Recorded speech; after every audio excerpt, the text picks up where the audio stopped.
Baruch Hashem, it is day number 222 of our daily study of Rambam, Sefer, HaMitzvos. In the 3 chapters a day of Mishnah Torah, we're continuing Hilchas Shara Ve'Satuma, other primary sources of impurity. We're on chapters 15, 16, and 17. As mentioned, there are 20 chapters total in this section, and it covers 3 mitzvahs. And we've mentioned all 3 of those mitzvahs at this point now. The impurity of a nevela, that's an animal carcass, the impurity of the shrotzim, those 8 specific species of crawly things. And then yesterday we introduced the impurity of shechvas zera, of seminal emission. So that's our mitzvah. Again, today we're going to repeat that. Let's do it.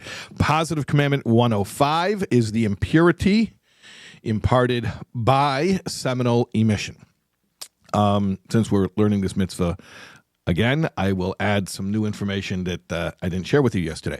So I mentioned that the shechvas zera, the substance itself, is an avatuma, and the person who contacts it becomes a rishon l'tuma. So a person who has a seminal emission becomes a rishon.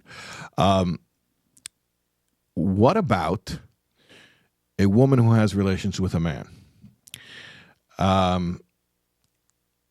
Does she become impure because of the seminal emission? And you might say, well, of course she does, because she comes into contact with the zera, with the seminal emission.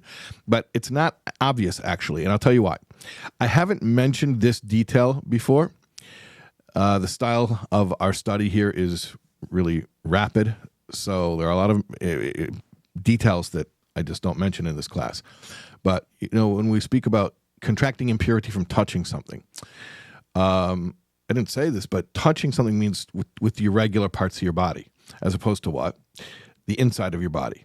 If something impure touches the inner parts of a person's body, it doesn't impart impurity. So the fact that a woman becomes impure from relations with a man, that is actually an exception, and it's a specific rule that is peculiar to this form of impurity. So, to clarify, a man who experiences seminal emission becomes impure from contact with his own seminal emission, and so too a woman with whom he has relations also does. But that's actually an exception to the normal way that impurity is transmitted. Okay, we're actually going to learn this mitzvah one more time. We'll see you tomorrow, God willing.